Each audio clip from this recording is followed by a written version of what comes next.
یہ ہے مقبوضہ بلوچستان۔ آج سوموار 11 اگست سال 2025 ہے۔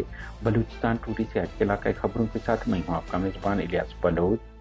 زیارت مسلح افراد نے اسسٹنٹ کمشنر کو ان کے جوان بیٹے سمیت اغوا کر لیا۔ این ڈی پی رہنما ثنا بلوچ ملتان ایئرپورٹ سے جبری لاپتہ۔ خوزدار فی شخص شہری کے مبینہ اغوا خلاف خاندان نے این 25 کو بلاک کر دیا۔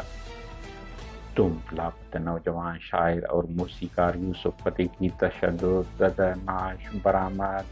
انہیں 3 دن قبل لاپتہ کیا گیا تھا۔ اسلام آباد میں بی وائی سی کارکنان اور بلوچ خاندانوں کا دھرنا 26ویں روز بھی جاری۔ ڈاکٹر مہرنگ اور دیگر کی رہائی کا مطالبہ۔ پولیس نے مظاہرین کو تشدد کا نشانہ بنایا۔